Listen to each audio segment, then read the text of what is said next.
global, les pays du Nord global ont bénéficié d'un système inégal et ont pu exploiter les ressources du Sud global. Donc maintenant, il faut créer des situations pour rebalancer la donne entre les pays du Nord global et le Sud global. Et c'est cela qu'on appelle l'agenda de développement dans le commerce international. Donc,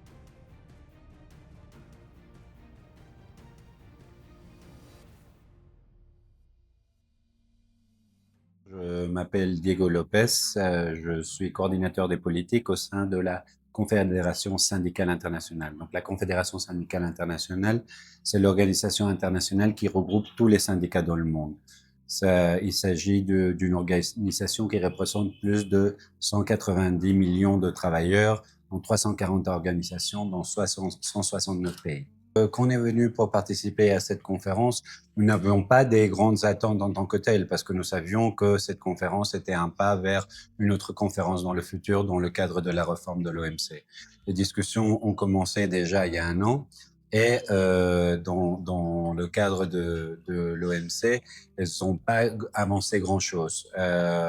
Même au sein des priorités qui ont été mises de l'avant pour cette conférence, on voyait qu'il n'y avait pas un agenda très ambitieux. Donc, nous n'avions pas un agenda très ambitieux. Mais pour nous, l'important, c'était de mettre les questions sociales au sein de l'OMC, de pouvoir réformer l'OMC, parce qu'on parle d'une réforme de l'OMC, pour une voie où on peut inclure les gens, les personnes, les besoins des personnes. Parce que dans la situation où on est dans le commerce international, il y a eu beaucoup de frustration avec le modèle de mondialisation. Beaucoup de frustration parce que cela n'a pas répondu aux attentes des personnes. Il y a eu des inégalités qui ont grandi, qui ont augmenté. Et dans ce cadre-là, pour nous, il est très important de commencer par l'inclusion dans le cadre des discussions sur le commerce international. On ne peut pas négocier contre le gouvernement. Il faut tenir en compte les attentes et les besoins de la société civile, des organisations syndicales, et pas une négociation qui soit seulement pour les entreprises. Et donc, un système d'inclusion des syndicats, des organisations de société civile est fondamental pour pouvoir inclure leurs besoins dans les politiques de commerce international. Donc ça, c'est vraiment la première demande que nous avions et pour laquelle nous avons fait un plaidoyer avec tous les négociateurs avec lesquels nous avons parlé. La deuxième chose, donc ça c'est plutôt sur le processus, la deuxième chose, c'est surtout sur le contenu. Il faut que les politiques commerciales mettent le travail décent au centre. Il faut que quand il y a un commerce entre deux pays, que ce commerce puisse aboutir à une création d'emplois, mais que ces emplois-là soient des emplois décents. On ne veut pas plus d'emplois en économie informelle, des emplois précaires. On veut garantir que les droits des travailleurs soient inclus dans la politique commerciale pour faire en sorte que la compétition n'aille pas vers le bas sur les bas salaires, mais on puisse tous bénéficier du commerce international. Donc c'est pour ça que nous insistons beaucoup sur l'idée d'avoir l'emploi décent au sein des politiques commerciales. Mais aussi, il y a des autres discussions qui ont lieu. Il y a l'agenda de développement, disons, on commerce avec des pays qui se trouvent à différents niveaux de développement. Donc, on ne peut pas avoir les mêmes attentes pour les pays du Nord global et les pays du Sud global. Les pays du Nord global ont bénéficié d'un système inégal et ont pu exploiter les ressources du Sud global.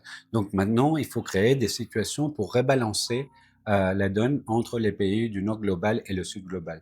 Et c'est cela qu'on appelle l'agenda de développement dans le commerce international. Donc, il faut renforcer cet agenda. Il faut plus de flexibilité pour que les pays du Sud global puissent avancer vers une transformation structurelle, puissent utiliser leur politique industrielle pour avancer vers des économies plus vertes, plus développées, mais qui créent aussi plus d'emplois et des emplois décents. Et dans ce cadre-là, il est aussi important de avancer vers une transition juste dans les politiques climatiques. Nous devons répondre aux besoins internationaux et dans les pays sur le climat.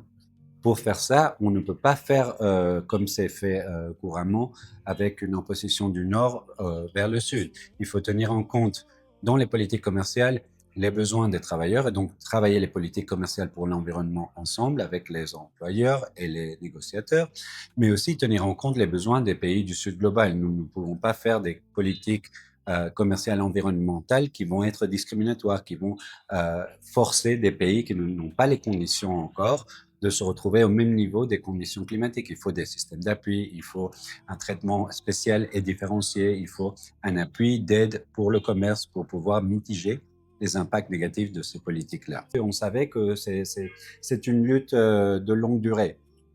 Donc, c'est pas une grande déception en tant que telle. Déception dans le manque d'espace, le manque d'accès aux discussions de la société civile. Ça, oui, très fortement déçu, parce qu'on est allé à l'arrière, faire marche arrière par rapport aux conférences d'avant. L'Organisation mondiale du commerce n'a pas créé les espaces pour qu'on puisse participer. Et donc, dans ce cadre-là, oui, on est déçu. Par rapport à l'agenda approuvé, on s'y attendait un peu.